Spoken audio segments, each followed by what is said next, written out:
But first in the news, Occupy Wall Street continues to draw attention, this time for calls for global governance. A group of prominent leftists, including Noam Chomsky and Naomi Klein, say we shouldn't rein in groups like the IMF and World Trade Organization or the G8, G20. Instead, we should institute democracy, so-called.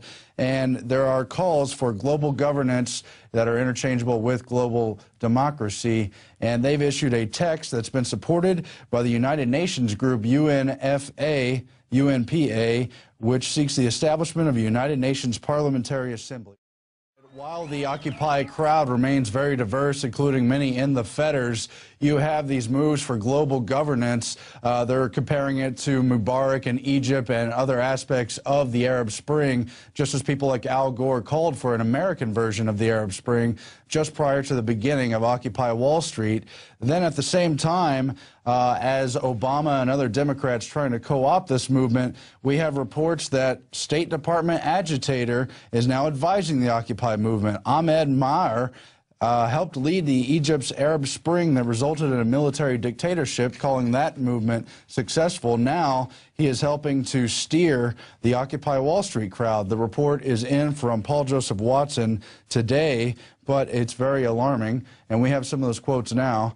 Years before the Egyptian Revolution, the U.S. was quietly preparing for a global army of youth cannon fodder to fuel region-wide conflagrations throughout the world, both politically and literally. Maher's April 6 organization had been in New York City for the U.S. State Department's first alliance for the Youth Movement Summit in 2008. His group then traveled to Serbia to train under the Canvas organization, which was also U.S. funded, before returning to Egypt in 2010 with the U.S. International Crisis Group, which is Soros-led, and its operative Mohammed al-Baradi would spend the next year building up for the Arab Spring. As part of his role in leading the revolt against Mubarak, Maher fraternized with the likes of Zbigniew Brzezinski and George Soros through their involvement in the ICG. That's a quote from Tony Cartolucci, who's been following the issue closely and frequently writes for Infowars.com as well. And of course, it's true, the State Department and other U.S. government entities were behind the Arab Spring, and now their assets are coming to the Wall Street occupation movement. So it's something to keep an eye on. We also have another quote.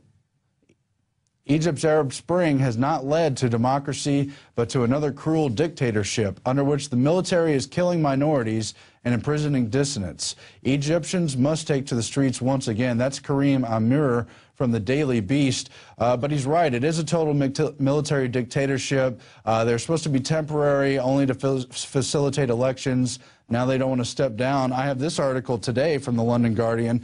Jailed Egyptian blogger on hunger strike says he's ready to die and says he'd rather commit suicide than be tried by a military junta for criticizing the army in a blog. So that's what happens in Egypt, and that's what they call democracy, I guess.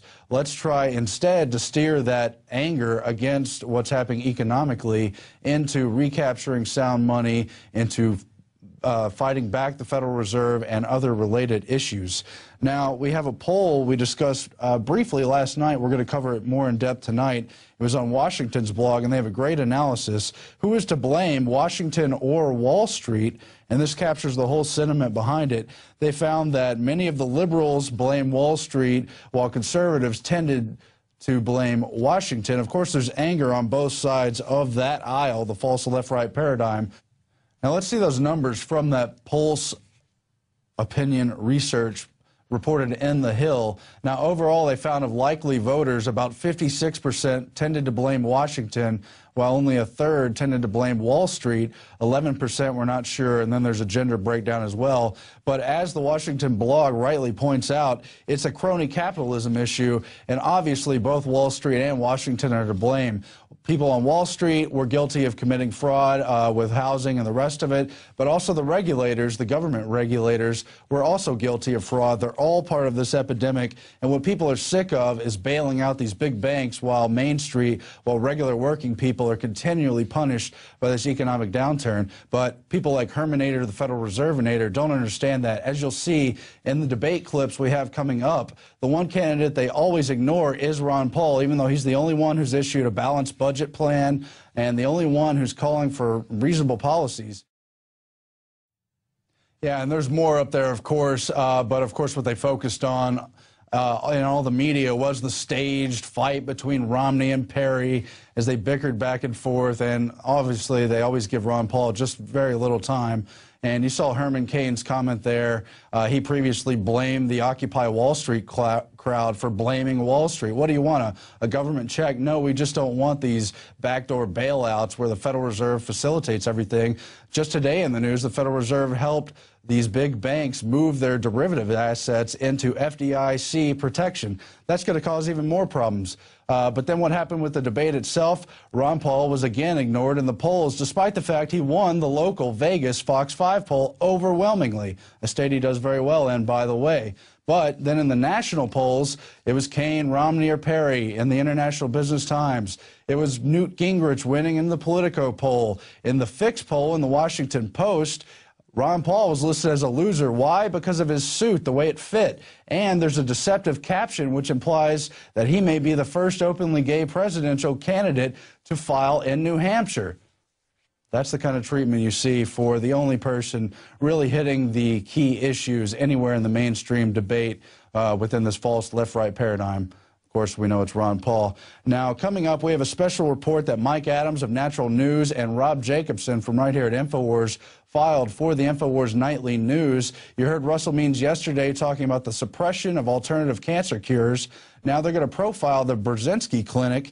Dr. Stanislaw Brzezinski helped develop a cancer treatment called anti-neoplastins, which has been shown to vanish brain tumors in many children, but instead of getting grant money to help expand his research, he's been persecuted by the U.S. government and various medical boards. They've tried to throw him in prison, but Brzezinski has won many battles and continues to fight. Welcome back to the InfoWars Nightly News. I'm Aaron Dykes. We have Patrick Henningsen coming up on the other side of these headlines. The Stuxnet virus is back. Son of Stuxnet. Researchers warn of impending cyber attack. That's ABC News saying a new computer virus using nearly identical parts of the cyber superweapon Stuxnet has been detected on computer systems in Europe, where everything's about to crash, by the way, and is believed to be a precursor to a new Stuxnet-like attack, a major U.S.-based cybersecurity company today. But remember, Stuxnet was admittedly confirmed to be a false flag baby of Israel and the U.S. Kurt Nimmo, among others, wrote on it back in January 2011. Lieberman and Susan Collins, among others, helped use Stuxnet to push for their cybersecurity bill entitled the Protecting Cyberspace as a National Asset Act of 2010. Of course, we know the cybersecurity agenda has been heavily covered at Bilderberg for the past several years. Furthermore, this article discusses how officially neither American nor Israeli officials will even utter the name of the malicious computer program, much less describe any role in designing it. But Israeli officials grin widely when asked about its effects. And we have another quote, too, demonstrating that part of it. Mr. Obama's chief strategist for combating weapons of mass destruction, Gary Samore, sidestepped a Stuxnet question at a recent conference about Iran, but added with a smile, I'm glad they're here. I'm glad to hear they are having troubles with their centrifuge machines, and the U.S. and its allies are doing everything we can to make it more complicated. That was in the New York Times, January 15, 2011.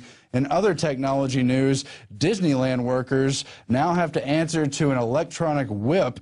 This refers to laundry and uniformed hotel workers at the Anaheim location in California for Disneyland and Paradise Pier, where a scoreboard with their names, employee names, compare work speeds and also their productivity, really trying to drive them into working overtime. Of course, that's just in the U.S. It's also happening in Florida, by the way.